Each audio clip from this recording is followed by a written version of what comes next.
잊으랴 어찌 우리의 그날을, 이렇게 시작하는 노래 말입니다. 아마 80년대 이후 90년대 생만들도 모를걸요. 왜냐면 그만큼 불려지지도 않고 또 그 내용도 어쩌면 그 아이들에겐 이해되지 않는 내용일 수도 있기 때문입니다. 조국을 원수들이 짓밟아 오던 날을 맨주먹 붉은 피로 원수를 막아내며 발을 굴러 땅을 치며 의분했던 날을, 마지막이 그렇잖아요. 이제야 빛내리 이 나라 이결에, 이 노래를 부르면서 정말 전쟁에 참여하지도 않고 그게 얼만큼 정말 힘들고 또 아픈 그러한 일인지도 모르면서도 들은 얘기로, 배운 얘기로 함께 나도 곧 나가 싸우리라, 그때 그렇게 생각을 했다는 얘기입니다. 올해는 한국전쟁 발발 67주년이 되는 해입니다. 공교롭게도 오늘이 6월 25일이죠. 그래서 그날로 치면 새벽에 탱크를 앞세워서 이 나라를 침략했던 그 역사적인 사건이 있던 날입니다.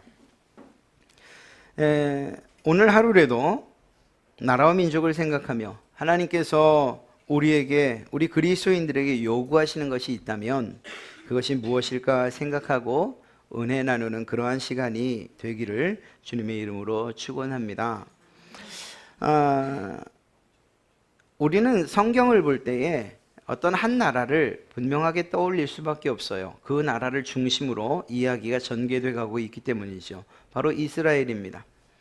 성경이 처음부터 시작해서 그 중요한 사건들, 그리고 대부분은 배경을 이스라엘로 배경하고 있어요. 하나님께서 하나님의 나라를 어떻게 세울까 한 그러한 계획도 담겨 있고요. 그래서 실제적으로 아브라함을 시작으로 해서 이스라엘을 백성 삼으시는 그 과정도 기록되어 있습니다.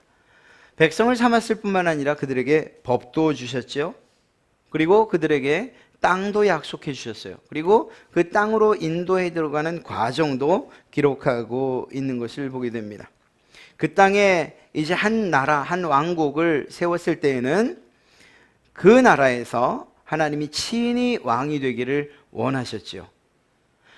정말 안타까운 것은 이러한 하나님의 의도와 계획과는 상관없이 사람들은 사람 왕을 요구했다는 거예요.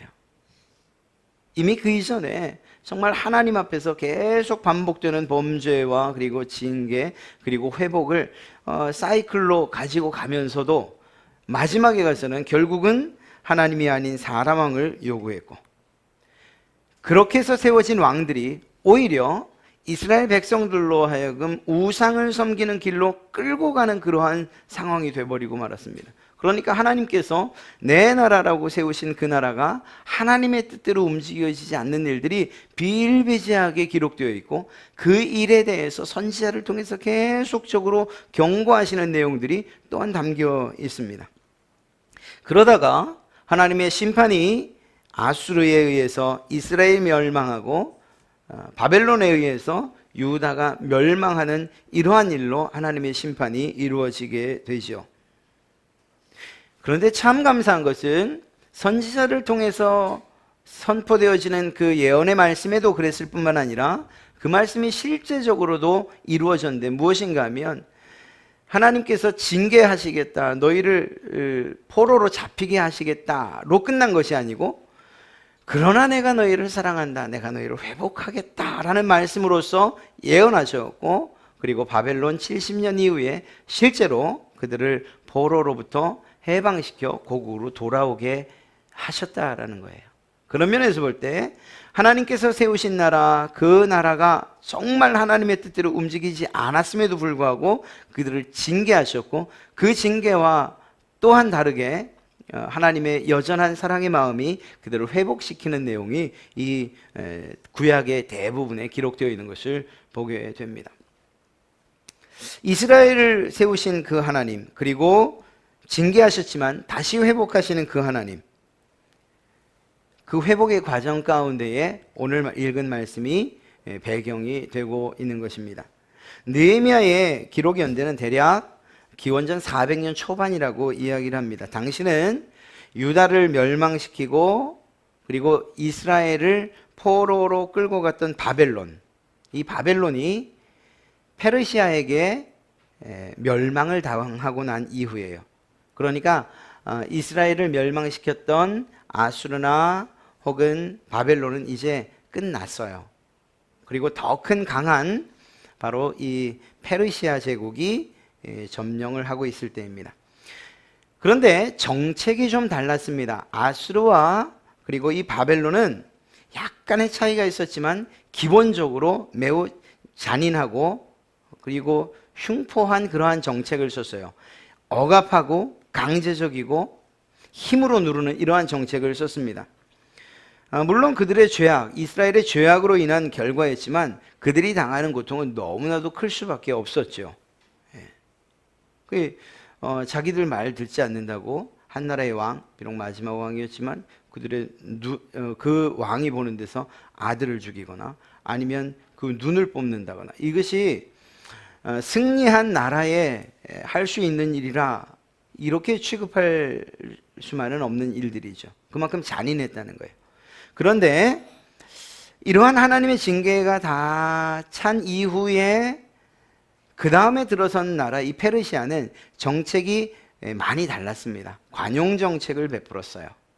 그래서 이 페르시아는 정복했던 식민지 백성들을 자기 나라로 돌아가게끔 허용을 했습니다.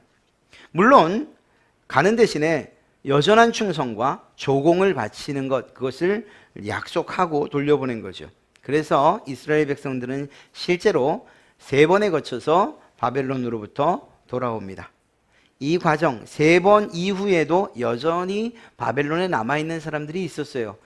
이유는 우리가 이제 70년 동안 여기에서 털을 닦고 살았는데 또 새로운 땅, 비록 고국이라고는 하지만 내 나라라고는 하지만 거기에서 새로 사는 게 너무 힘들겠다, 난 차라리 남겠다라고 하는 사람들도 있었던 겁니다. 그러나 많은 사람들이 1, 2, 3차 포로 귀환을 통해서 돌아옵니다.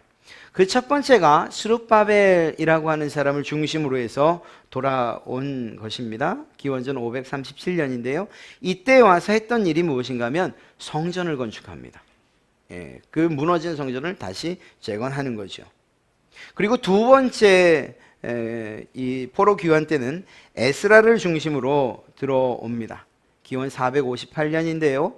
이때는 무슨 일을 하는가 하면 이 이스라엘 백성들의 마음, 이 내적인 그러한 회복, 각성, 회복, 이것에 중점을 두어서 이 두 번째 포로 귀환이 이루어지고 그러한 일들이 이루어집니다. 그리고 오늘 읽은 것이 이제 느헤미야를 통한 3번째 귀환인데요.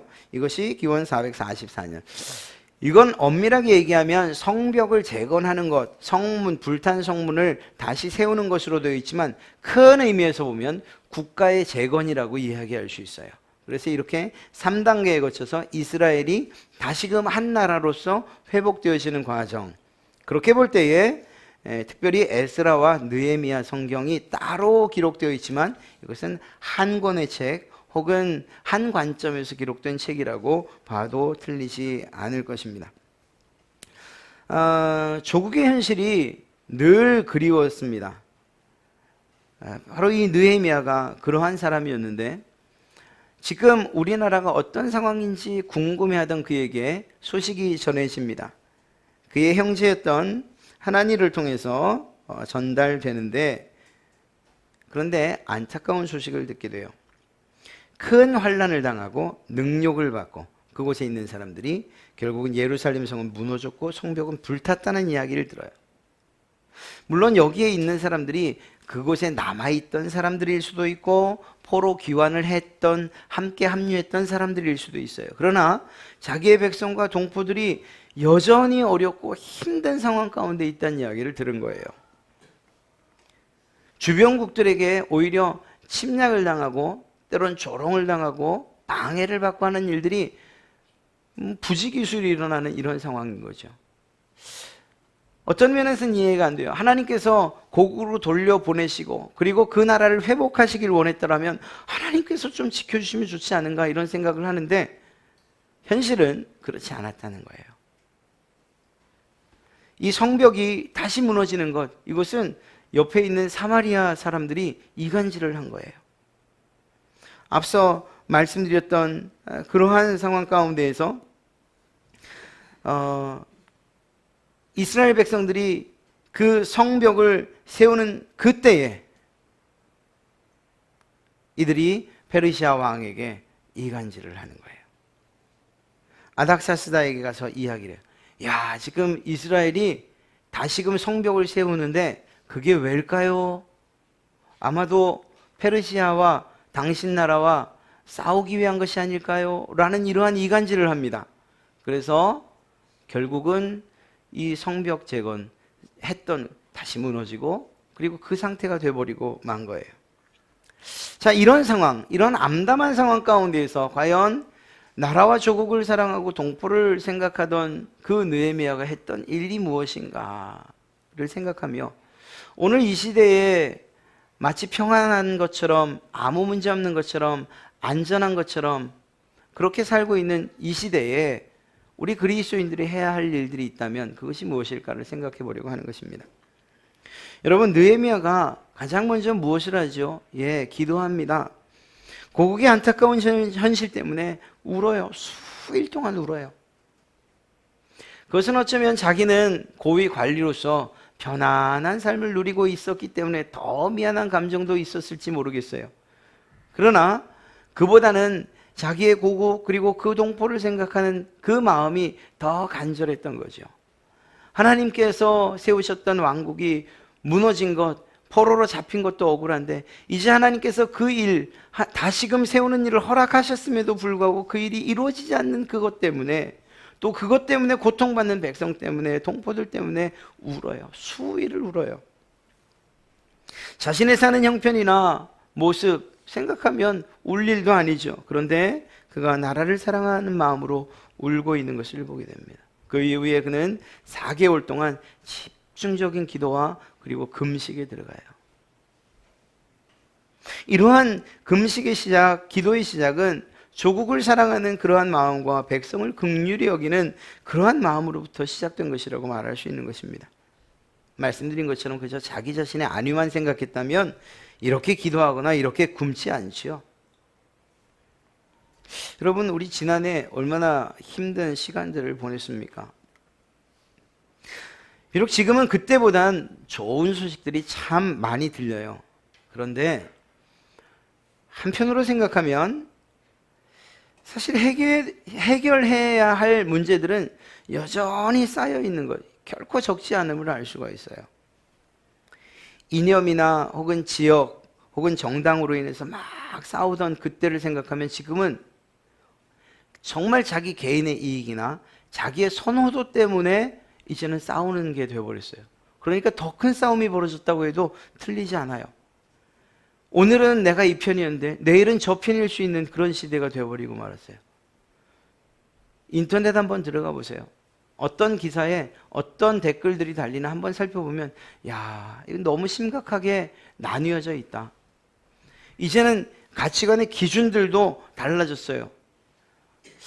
제 말을 오해하지는 마십시오. 아마 그렇게 생각하는 분들이 계실 수 있기 때문이에요. 그냥 그렇다는 상황을 말씀드리는 거예요. 여러분, 박근혜 전 대통령에 대해서 구속영장을 내렸던 판사 기억하십니까? 그가 이후에 정유라에 대해서 불구속을 내렸어요. 그때에 잘했다고 박수를 치던 그 많은 사람들이 순간 돌변해서 말도 안 되는 적폐 세력이다 라고 이야기를 하고 있어요. 여러분, 법관이라고 한다면 그가 분명히 기준 삼았을 게 있지 않겠습니까? 그냥 상식적으로 법리에 따라서 처분을 한 거겠죠.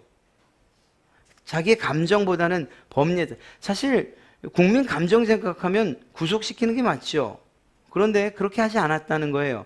왜냐하면 그가 가지고 있는 법과 그 법의 테두리 안에서 결정을 한 거죠. 그렇다면 그 생각도 존중을 해야 되는 거예요. 제가 그 편을 드는 게 아니고 말입니다.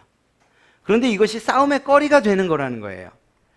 그런 면에서 볼 때 예전에 눈에 보이는 그러한 편가르기보다 더 무서운 편가르기가 지금 이 땅에 이루어지고 있는 거예요. 이거 해결해야 될 문제들인데 어떻게 해결돼야 될지 참 난감하고 궁금하기조차 합니다. 그러니까 이제는 내 이익에 따라서 내가 세우는 명분에 따라서 이합집산이 이루어지는 그런 시대가 돼버리고 말았다는 거예요. 응원하고 격려하는 일들보다는 비난하고 비방하는 일들이 더 많아진 것 같고요. 이성적이고 합리적인 그런 사고를 하는 것보다는 나 중심으로 어떤 작은 불이익도 당하기 싫어하는 그러한 분노만 가득한 사회가 돼버린 것 같아요. 국가적으로는 북한의 위협은 끊이지 않고 그것을 해결해야 됨에도 불구하고 우리 힘으론 혼자 할 수 없어서 삼강이라고 하는 미국, 중국, 일본 그들과의 외교적인 그러한 협의를 끌어내야 되는 아주 어려운 상황 가운데 놓여 있는 거죠. 어떤 한 편만을 만족시켜서는 좋은 소리 못 듣는 그런 시대가 되어버렸어요.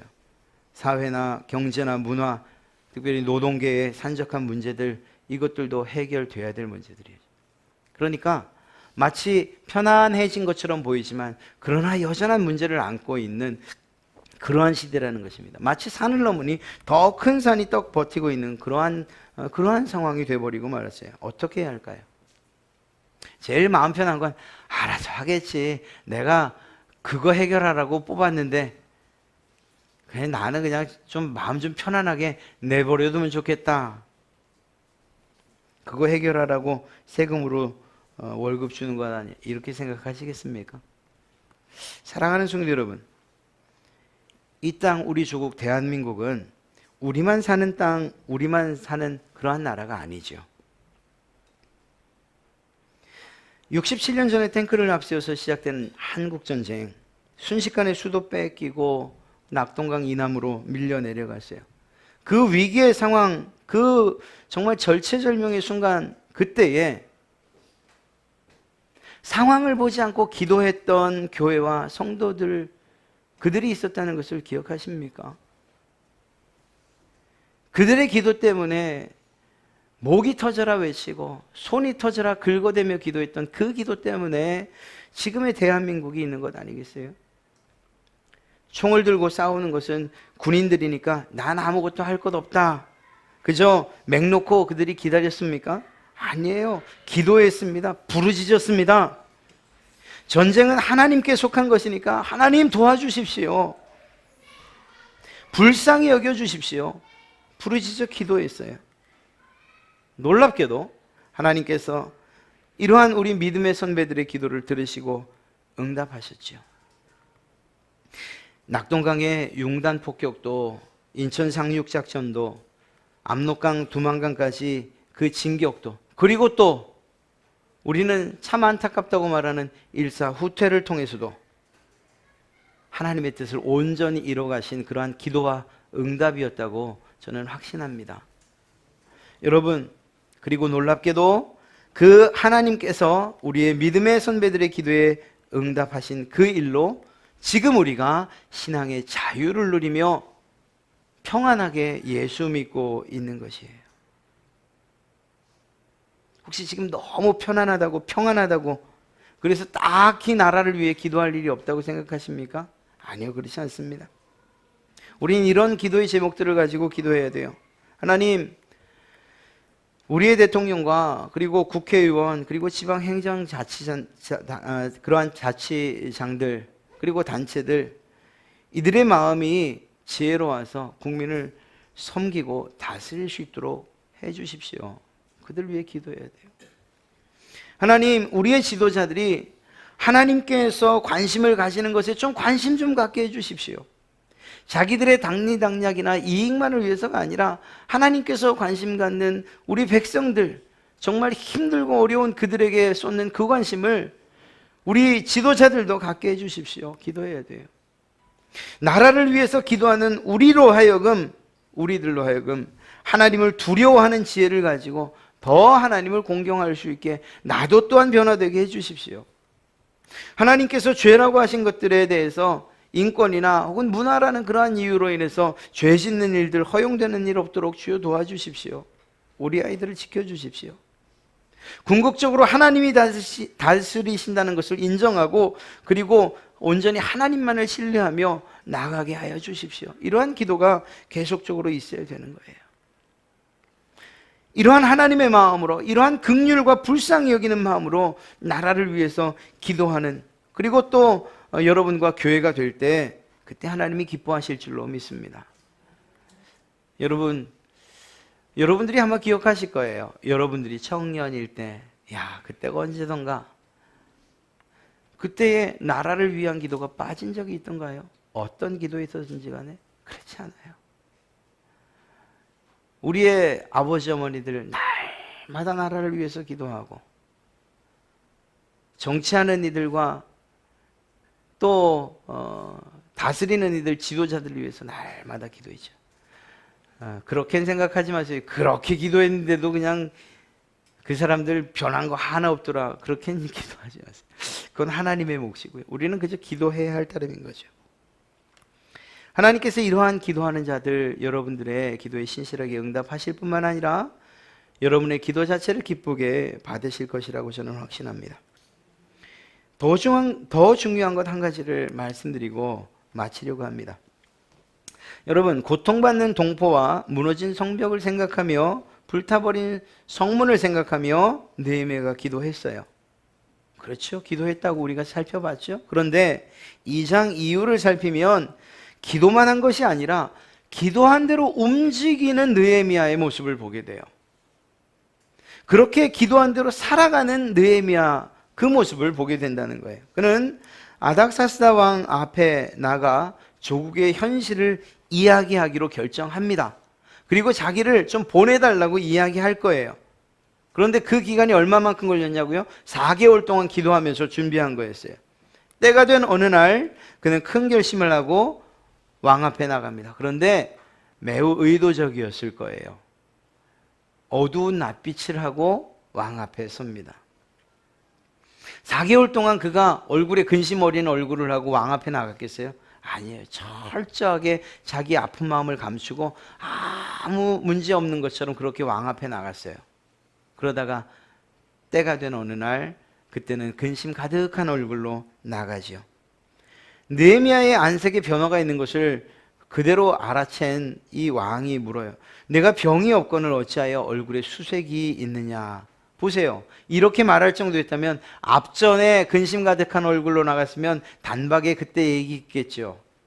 그런데 철저하게 그 아픔을 마음속에 감추고 기도하다 그 때가 됐을 때 이 근심 어린 얼굴로 나간 거예요. 사실 그 근동 지역의 그 군주들의 특징이 무엇인가 하면 왕 앞에, 자기 앞에 근심 어린 얼굴로 나오는 것, 이것을 어떻게 취급했는가 하면 자기에 대한 어떤 불순한 음모가 있는 것으로 취급을 했어요. 또 한 가지는 왕에 대해서 불경스러운, 나에 대한 어떤 불만이나 만족스럽지 못한 것이 있다, 그래서 불경스럽다, 이렇게 인정을 하던 그런 때였어요. 그러니까 느헤미야가 낯빛이 근심이 가득해서 나갔다는 건 어찌 보면 왕의 입장에서는 야, 너 문제 있다, 너 나랑 이젠 끝이구나 라고 생각할 만한 일이었다는 거예요. 그것을 느헤미야가 몰랐을까요? 알았죠. 그럼에도 불구하고 그런 모습으로 나간 거예요. 느헤미야가 두려움을 가지고 또 왕 앞에 나갈 수밖에 없는 이유는 앞서 말씀드렸던 것처럼 이 아닥사스다 왕이 사마리아인들의 이간질로 인해서 성벽을 재건하는 것을 멈추게 명령했던 바로 그 사람이거든요. 그 사람 앞에 나가서 그 성벽 다시 재건하겠습니다 라고 말하면 그게 어떻게 들려질까요? 나 이제 왕 배신하겠습니다 라는 말처럼 들리지 않겠어요? 그래서 사실 성경을 자세히 보면요, 이 느헤미야가 예루살렘 성 혹은 성벽이라고 말하지 않아요. 그것에 대해서 나의 열조의 묘실이 있는 성읍이라고 돌려 이야기를 해요. 그렇게 말하고 나가서 말합니다. 이런 여러 가지 어려움과 두려움에도 불구하고 느헤미야는 왕 앞에 나갔다니까요. 그런데 그 이유가 뭐냐는 거예요. 그 이유가 여러분, 기도했기 때문이에요. 기도했기 때문에 왕에게 나간 거예요. 하나님의 사람들, 하나님의 백성들의 특징이 바로 이것 아니겠습니까? 아브라함도 야곱도 모세도 여호수아도 다윗도 에스더도 모두 기도했어요. 그냥 기도로 끝나지 않았어요. 기도하고 그리고 행동으로 옮기는 것을 우리는 성경을 통해서 보게 됩니다. 그리고 하나님께서는 그것을 믿음이라고 이야기하고 계셔요. 놀라운 것은 그렇게 기도하고 행동할 때, 그렇게 움직일 때 그때 비로소 하나님의 기적과 역사가 나타나더라는 거예요. 이 얼마나 놀라운 일입니까? 더 나아가서 느헤미야는 내친김에 담대하게 더 요구를 해요. 왕이시여, 내가 이제 고국 돌아가서 이러이러한 일을 하려고 하는데 자재가 좀 필요합니다. 목재가 필요합니다. 그것 좀 주시지요. 간이 부은 것 같아요. 그런데 그렇게 요구를 해요. 그런데 놀랍게도 하나님께서 아닥사스다의 마음을 움직이셔서 그 자재를 주는 것뿐만 아니라, 목재를 주는 것뿐만 아니라, 야, 너 가는 길 위험하니까 내가 내 군사령들과 그리고 기병대를 보내서 널 보호해 주마라는 이런 약속까지 해 주셔요. 사랑하는 성도 여러분, 기도한 자가 움직여야 된다는 것, 그것은 성경이 말하고 있는 진리라는 거예요. 성벽을 재건하는 과정 가운데서 더 어려운 일들을 비록 많이 경험하지만 느헤미야는 자기에게 주어진 이 나라를 다시 세우는 이러한 사명들을 잘 감당해 가요. 기도하고 담대히 행동한 것 때문에 말이죠. 여러분, 앞서 우리는 나라를 위해서 기도해야 된다고 말했어요. 그리고 또 여러분들이 기도하리라고 저는 확신합니다. 마음속으로 굳게 다짐을 했을 것이라고 저는 믿습니다.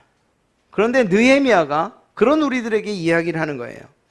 여러분, 기도하는 것으로서 모든 책임을 다한 것처럼 그렇게 여기지 마십시오. 기도하는 것으로 멈추지 마십시오. 기도의 자리에서 일어나서 행동하고 움직일 때 하나님의 기적을 경험하게 될 것입니다. 이것이 느헤미야가 우리에게 이야기하고 있는 거예요.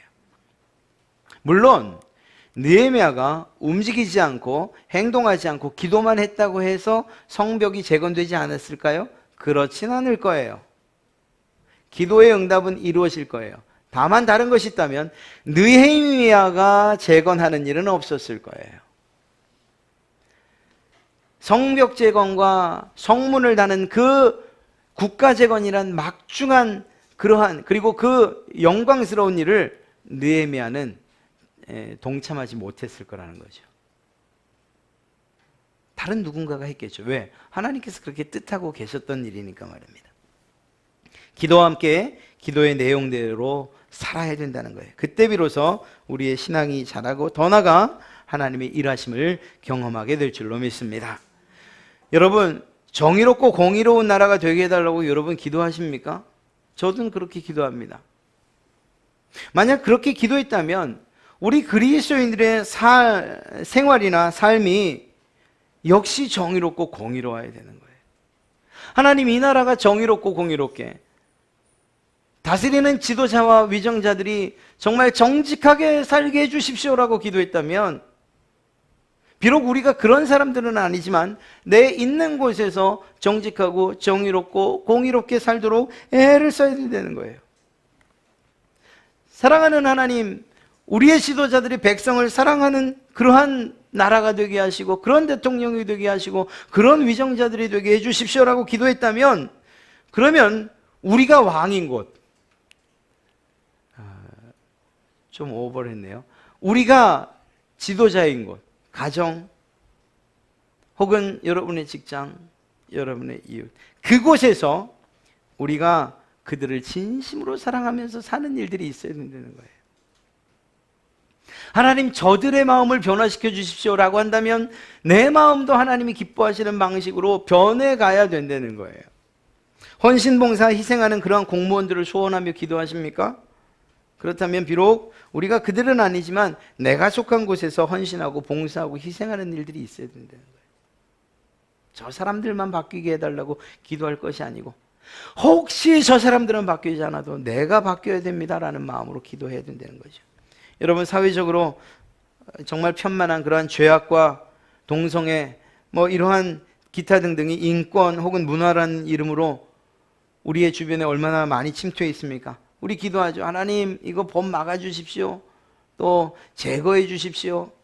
이러한 죄악 가운데 빠지지 않게 해주십시오. 이런 기도들 해요.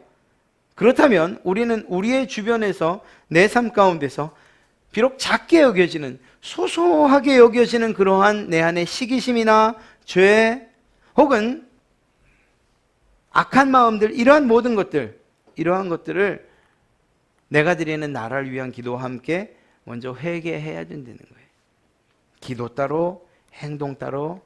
여러분, 이것은 하나님이 기뻐하시는 일이 아니라는 거예요. 느헤미야 보세요. 기도했지요. 그리고 죽기를 각오하고 그 일을 하죠. 애써 기도하지요. 기도 요청하지요. 그리고 죽으면 죽으리다 라는 마음으로 또다시 나가죠. 기도한 많은 믿음의 선배들이 그 기도의 삶대로 살아가는 것을 보게 되는 거예요. 오늘 여러분 주보에 실려진 영광 염산교회 77명이 공산당들에게 그냥 순교당한 바로 그 교회. 수문에 총알도 아까웠는지, 물론 총을 사용하긴 했습니다만 새끼줄도 아니고 철사줄로 단지 엄지손가락을 마치 굴비 꿰듯이 해서 그 수문에서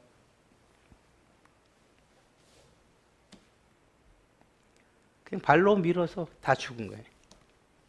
그런데 그렇게 끌려가는 과정 가운데서 등에 어린 아이를 업은, 동생을 업은 누나가 있습니다. 아이가 울어요. 우는 게 당연하죠. 그 우는 아이를 향해서 이 누나가 뭐라고 이야기합니까? 야, 울지 말아라. 이제 우리 곧 천국 가지 않냐. 불평하고 원망하고 두려움 때문에 예수 안 믿겠다고 말하고, 그리고 그러면서도 그 안에 공산당에 대한 심각한 분노를 가지고 일을 갈 수도 있었던 그 사람들이 그들의 기도했던 대로 그들을 사랑하고 용서하고, 그리고 주님께서 가게 하신 길을 묵묵히 걸어가는 것, 그것이 바로 느헤미야의 모습이고 또한 우리가 살아야 할 그러한 삶의 모습인 것 아니겠습니까? 사랑하는 성도 여러분, 말씀을 마치겠습니다. 지금 우리가 편안하게 사는 삶, 특히 신앙의 자유를 누리고 사는 것, 이것이 우리의 수고 때문만은 아니에요. 눈물 흘려 기도하고 피 흘려 순교한 우리의 믿음의 선배들이 있었기 때문에 가능한 일이었습니다.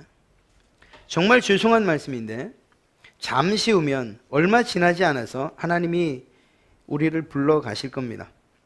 우리가 원하든 원치 않던 거네 말이에요.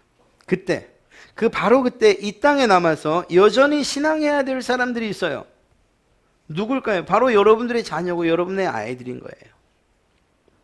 안타깝게도 신앙하기 점점 어려워지는 시대가 될 것이고 지금의 자유를 빼앗기는 그러한 상황이 올지도 모르는 거예요.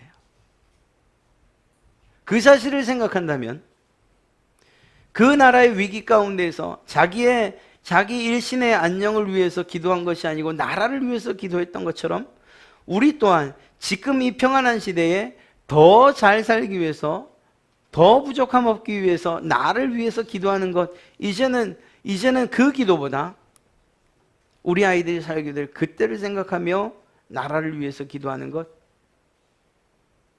그리고 우리 조국을 위해서 기도하는 것, 이것이 우리에게 필요한 일 아니겠습니까? 하나님께서 여러분들의 이러한 기도를 결코 잊지 않으실 것을 믿기 때문입니다.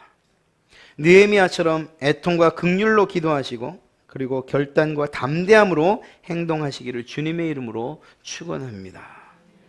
그러한 여러분들에게 하나님의 인도와 보호하심과 동행하심과 임재하심이 은혜와 복으로 여러분들의 삶 가운데 차고 넘치실 줄로 믿습니다.